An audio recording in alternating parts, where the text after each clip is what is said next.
Hi, welcome to this episode of the Ratliff Mandolins weekly production diary series. The first thing I'm going to discuss this week is this newly built side bending apparatus that I built specifically to bend the sides for the two mando-cellos that I'm currently building in this current batch of 10 instruments. So what we have here is a heating element right there, an aluminum plate with some holes drilled in it around where that plate sits on that heating element in an effort to hold some of the heat in and not let it escape out here onto the plate proper. That works a little bit, not great, but it works. And then we have two pipes with a steel plate welded on the bottom, and then they're bolted to this right above where the heating element is. The whole idea is the heating element heats up the aluminum plate heats up this, and the heat comes up the pipe, and therefore you have something to bend with. The process is to take your side units or your side pieces of wood and put in there and just pull on them, move them a quarter of an inch and pull, and thereby bending the sides. It works. As you can see, it works quite well. This side right here was bent just exactly like I'm describing. Bang, bang, bang, bang, bang. The problem with this setup and arrangement the way it is that the heat gets dissipated because it's got all this empty space here to get away, I guess you would put it. And the bottom part down here stays hotter than the upper part. I usually take a rag, wet it, fold it in where I've got a tip, and then just run that rag right through there and watch how the water sizzles off. And that will tell you, it's quite obvious that this right here is a lot hotter than this up here. Now this doesn't mean that this is not hot enough to do the job, but it doesn't do it as well. And you can see that right here. I bent this test piece just so that you could see what I'm talking about.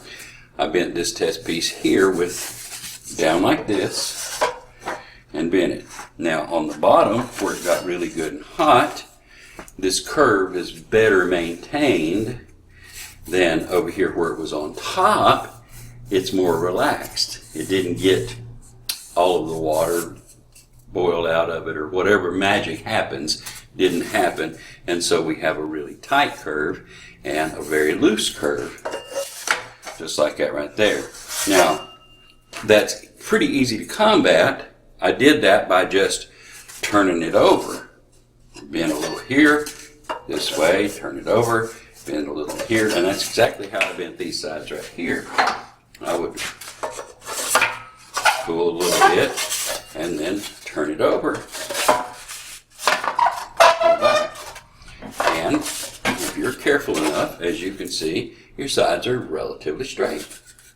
Worked quite well, but it's twice as much time and sort of a pain in the butt. So we have to do the cutaway for this mando-cello that's going to fit right here. We have to bend the cutaway, and I'm going to show you that to you. I'm going to bend, though, on a solid piece. I have this solid piece of bar stock, and I'm going to take this smaller radius off and put this radius here, this smaller radius out of solid stock right here, and we're going to see if it does a better job than the hollow pipe. So we're going to do that right now. I now have the bar stock attached. Everything's been heated up for about a half an hour now, and it sizzles a lot better and a lot higher than the hollow pipe. I've also cut a male and female mold. As you can see, this is the shape of the cutaway. So once we get this side bent, we're going to lock it in here and let it dry and cool. I have the side ready. As you've seen, I've got a rag, and I am going to wet everything down and give it a shot.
And now this piece of side wood has been bent, re-wetted, locked in this drying, cooling mold, and when we take it out tomorrow, it shouldn't have very much spring back at all. It is in shape.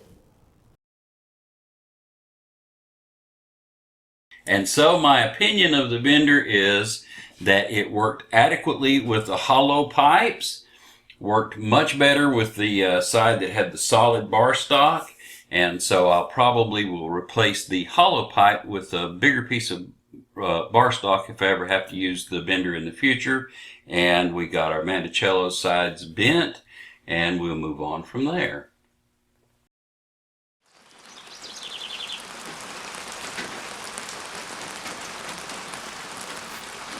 Well, it certainly doesn't take long for the week to draw to an end. It is now Friday afternoon. If you hear anything in the background, obviously we're in the middle of a pretty good little rain shower. The K5 mando-cello has had the cutaway attached. The top and the bottom have been level sanded, and I have attached the kerfing to it. So really it's ready to just be laid to the side, and it awaits its top, which hasn't been built yet. And I can say exactly the same thing about the mandolin shaped mandola. It has been sanded level, top and bottom, cleaned up all of the blocks and everything. The kerfing has been attached, and it awaits its top, which hasn't been made yet. I'm getting ready to, here in just a second, put the kerfing in our leopard wood mandolin that's going to be in this batch. It's mandolin number 5. And before I quit today, that'll have the kerfing put in it. And let's see, what else did I get done? Mandolins number 3 and 6, although I didn't get the binding put in, I did at least get the binding slots cut for those 2 mandolins. They haven't had the necks installed yet, and they need to have the binding put in before we can do that. So that's where we're at with those things. And I think that pretty much sums it all up. We're going to do this next week. So I hope you'll join us then for another edition of the Ratliff Mandolins Weekly Production Diary Series. See you then.